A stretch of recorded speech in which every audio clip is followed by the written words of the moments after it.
Hi everyone, I'm Ben, and today we're going to talk about some metal. Specifically, a band that I love near and dear to my heart, always has been, always will be, the band Trivium. And I thought, why not rate their albums? I've loved them forever, at least since I can remember, like getting into like heavy music. Like once I found Megadeth and everything as a guitar player, I just was latched onto Trivium like a baby latches onto his binky. Can't go 2 days without that shit. So today I figured, why not rank them? I got them all on CD, and I got a lot of stuff on CD, so I have physical things to talk about here. So I kind of want to go in order, from my least favorite to my favorite.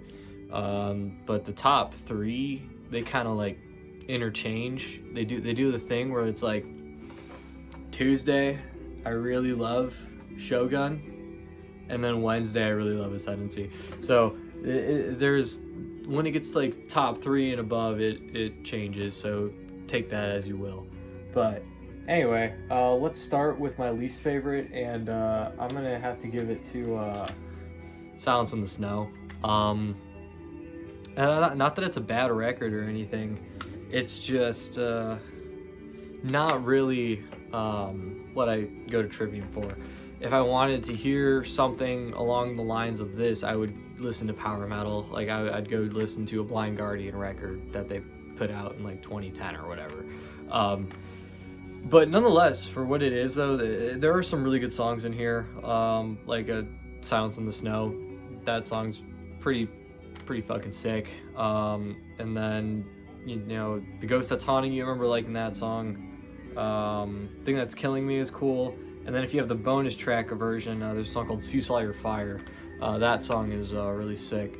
But I mean, overall as an album, it's just not one I actively go out of my way to listen to, aside from a couple songs that I throw in a playlist. But yeah, so last place, I'm gonna give it to Silence in the Snow. All right, next for me, I yeah, I'm gonna have to go with the one that came out right before it, Vengeance Falls. It's an album that they put out. It's about all I really have to say about it. I mean, there's a couple songs on there that I thoroughly enjoy, like Strife is a banger. No Way to Heal is really cool. Through Blood, Dirt, and Bone, that's a cool one. Incineration and Wake. I mean, like there's some really good songs on here. It's just as a whole, it doesn't really like pull me back to it. I just kind of feel what's like kind of like out of it whenever I listen to it. It's just one of those like background noise Trivium records for me. But still, like I said, they're solid stuff, and like I've seen them live a handful of times. So, and every time I've seen them, they've played Strife, and it was a killer live show, and they sound really good too. But yeah, so I'm gonna have to go with Vengeance Falls right after Silence in the Snow. It's just not that it's bad. They've done better, you know. Next, I'm gonna have to go with What the Dead Men Say. This album is actually not bad. I remember when it came out. It was like over like right around, yeah, it was like 2020. So like COVID had just hit, and I was like, man, I want this new Trivium to be out. And they released it still. And I remember listening to it, and I was like, that's it. I was a little disappointed. Not that it's bad. I mean, there are some really good songs in here, like obviously like What the Dead Men Say and Catastrophist. They're like the big songs, but like if you get like to like the later part of the album, like songs like Bending the Arc to Fear, that song is super sick. Some really cool riffs on that one, and then Amongst the Shadows and the Stones for like some of the heavier stuff. But I felt like overall this one was like more mellow. It had a lot more slower tempo moments, like with Bleed Into Me and The Defiant, and Scattering the Ashes. Like they're kind of like almost semi-ballady, but they're not bad songs, well written songs. It's just not what I go to Trivium for, like I feel most people would. So yeah, after that I'd have to go with What the Dead Men Say. All in all, a decent record. I just realized I haven't been like ranking them, like out of 10 or whatever, or 5. Yeah, Silence in the Snow, I'll give that a 2 out of 5. Vengeance Falls a 3. What the Dead Men Say a 3, I guess. I don't know. I'm just in order of which I like it. Then I'll have to go with Ember 2 Inferno. So I have the original, like the Life Force and the AB Initio. Very solid debut record for Matt Heafy being 17, I believe. Releasing this, it's really impressive to see the type of riffing and everything that's going on here. But all in all, the album itself is it's all right. It kind of falls short a little bit, and I get it. They're young, they're kids. You can only, you get better. But as far as Ember 2 Inferno goes, I think it's a pretty solid record. I kind of throw it in the middle of their discography. There's a couple songs I do reach for on this one, like Pillars of Serpents and If I Could Collapse the Masses. Those songs are awesome songs. But then there's a couple later on in the album, like When All Light Dies, and like that song is just sick. And then you got To Burn the Eye and Fugue, title track Ember 2 Inferno. But it feels like there's like a lot of interlude type things on this record to like kind of like fill it out. I feel like you have an intro, and then you have a middle album interlude, and then you have an outro. So I don't know. I feel like it's good. It's just a solid record. Definitely, I like it. I go to it more than I do like What the Dead Men Say or Vengeance Falls and Silence in the Snow. It's just an okay record to me, though. Not bad. It could be worse. I think if you are gonna listen to a version of it, probably I'd go with the AB Initio, because it does have like their earlier demos with it, and that stuff's actually really cool to listen to. It's more death metal-y than metalcore. But yeah, I mean, there's a couple duds on here too, like My Hatred. I'm just not a fan of that song, really. Falling to Grave's okay. But I mean, yeah, it's an alright record. Not bad. That's where that is in that ranking. I don't know if you want me to like numbers go down or up. I don't really care. Next, let's see. What am I feeling? It's also like a gut feeling of mine, I didn't have this like written down and shit. I'm kind of winging it. All right, yeah, you know what? I'm gonna do this. This might piss people off. In the Court of the Dragon. I think it's a really solid record. When I first heard the singles for it, I was like, I didn't like it. I just straight up. When I heard In the Court of the Dragon, I thought it was like pretty genty, and I was like, I don't know if I'm fucking with this. But then over time, it grew on me. They dropped the Feast of Fire single. I was like, that's pretty cool. I like the guitar work. And then the Phalanx came out, and I was like, it's all right. They did it with like Elder Scrolls or whatever if you're into video games. But I don't know. After it came out, I thought some of the songs that they didn't really push or they don't really play are like the best songs. Like No Way Back, Just Through. That song's awesome, phenomenal song. And then there's like Crisis or Revelation. That song's super super sick. Shadow of the Abattoir, like Fall Into Your Hands, like all the other stuff that is on the record is really good. And it just took a while for it to grow on me, but now I really do like it, and I do go out of my way to listen to this record sometimes. And yeah, also this was like the first album where I noticed Matt Heafy's like fry screaming kind of like shifted a little bit, and I didn't like it when I first heard it. It just took me some time to get used to. But that's because I prefer, older stuff, obviously, much like most people do with most bands. Not saying that the new stuff's bad. It's still very much, worth checking out. But yeah, that's where I'm gonna put in the Court of the Dragon. Then, yeah, I think I'm gonna have to go with. I'm gonna go with the Crusade. The Crusade. Now, this album is very, very heavily disputed amongst Trivium fans. I even got like this really cool anthem single, and it has the bonus tracks that are only on streaming. So it's got like Vengeance and Broken One, which are arguably some of the better songs that never made it to the record. But yeah, like the Crusade, as a whole, as someone who started their metal journey through thrash, finding a metalcore band and then going through the discography, then finding that they did a thrash record and they did a thrash record really well. Hell yeah, I'm here for it, dude. It's like technical, and I just think that's something people don't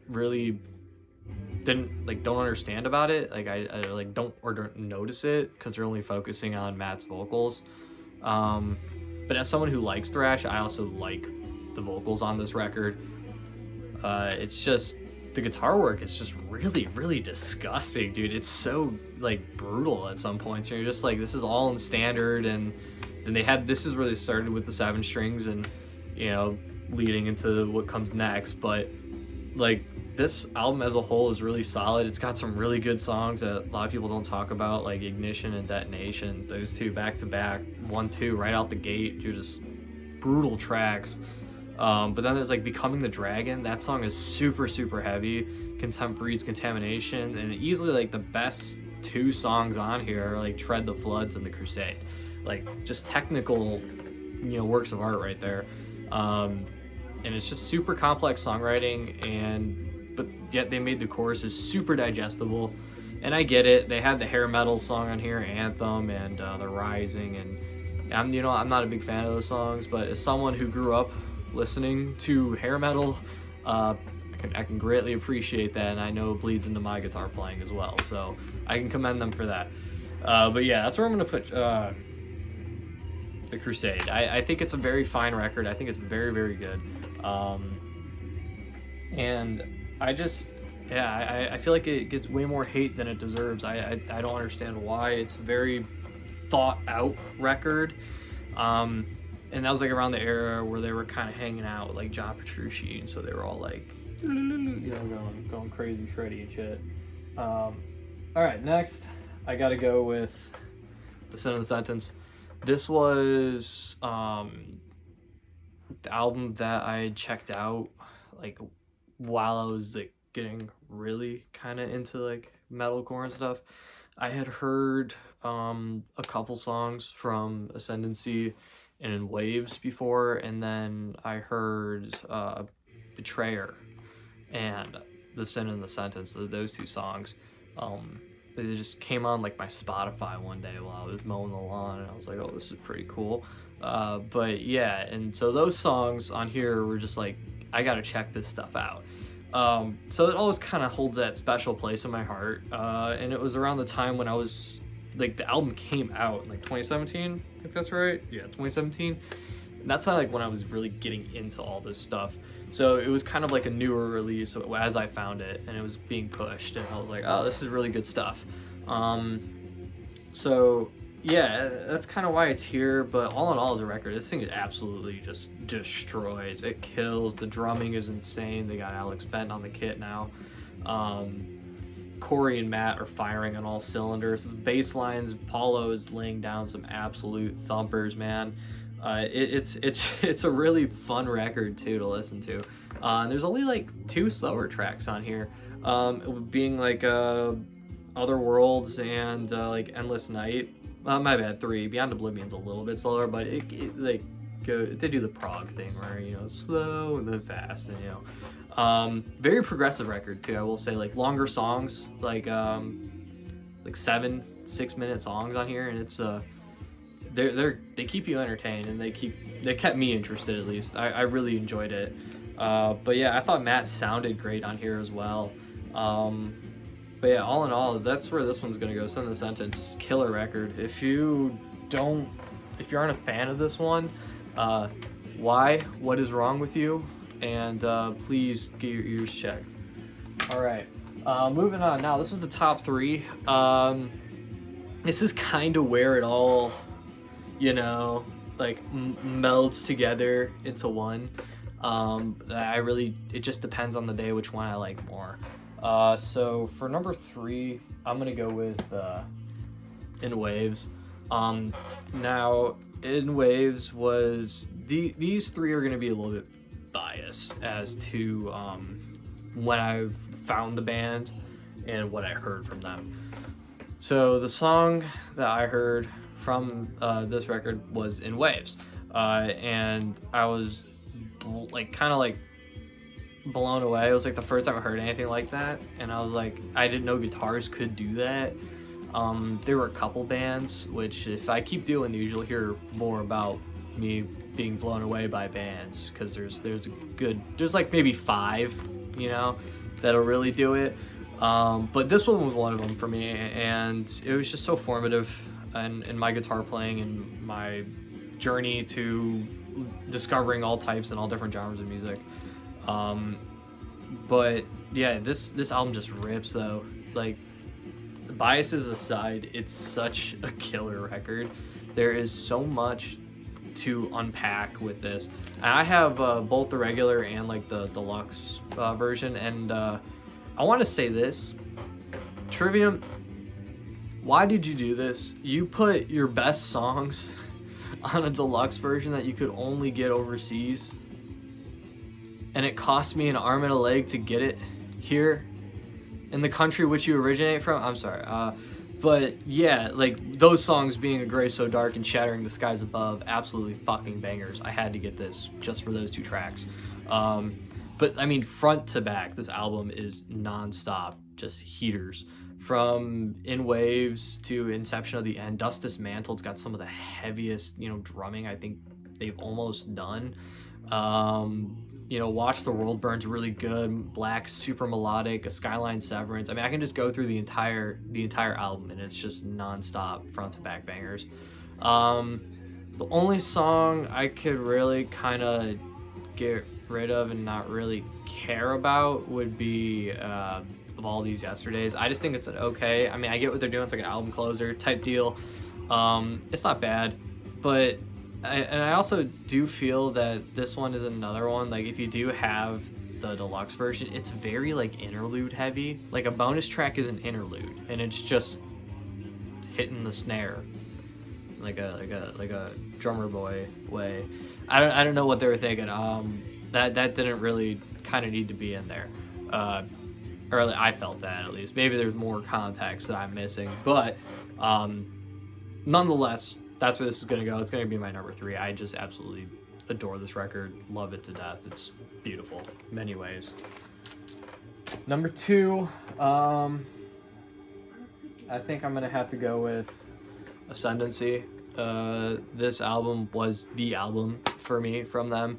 The reason it's not number 1 is because I like another album a little bit more, which if you are Trivium fans and you know their discography, then yeah, you know where this is going. But I think that Ascendancy is one of the best metalcore records of all time. I think it's up there with like Fall of Ideals, and if you want to say like The Poison, I can get behind that. It's definitely one of the records. Technical is all hell, and for somebody who's 19, like, get out of here, dude. Like it's mind-blowing. But I mean, there's not a single skip on this album. Even the ones that are like, oh, they went emo and they did this, like, shut up, dude. No one gives a fuck. They wrote a banger. That's what they did. They were like, you know what, we want to see money from this, let's write a fucking banger. And they did that with Dying in Your Arms. So get over yourself, because the rest of the album doesn't sound like that. Listen to Suffocating Sight and tell me that shit's emo. Or Declaration, even better example. But yeah, no, Ascendancy, just absolutely killer record. If you know it, you know it. If not, then I would listen to songs like Rain, Pull Harder on the Strings of Your Martyr, the Ascendancy title track. The Deceive, that song's super sick. Declaration, super sick. And if you have the bonus track, Binding Tears Will Break the Sky, that dude, perfect metalcore. It doesn't get any better than that, except it does. With my number one pick being Shogun. I think I think this is their like magnum opus on some days, and other days I think it's the other records. But today I'm really feeling Shogun. I've just been feeling it lately, and some of the songs, like, not a bad song on here, just some of them are just absolutely insane. Like Kirsu Gomen, what a way to open an album. It's just so heavy, some of the most brutal riffs. Even the more like slower, mid-tempo-ish type tracks where they kind of build up later in the song, like He Who Spawned the Furies. With a song like that, you just kind of like, it's like, okay, it's kind of evil, and then it just gets heavy and there's that break and it's just like, oh, you just fucking explode everywhere. But with other than that, like melody out the wazoo with songs like Into the Mouth of Hell We March, like Close to a Star in Heaven, and then it gets progressive with their big title track, Shogun, being like 11 minutes long. So, I mean, all in all, they just kind of went all out, balls to the wall, said, hey, what if we just did this? See if it works. And it did, and it's one of the best albums ever made, in my opinion. Right up there with, I don't know, let's say Megadeth's Rust in Peace. It's up there for me.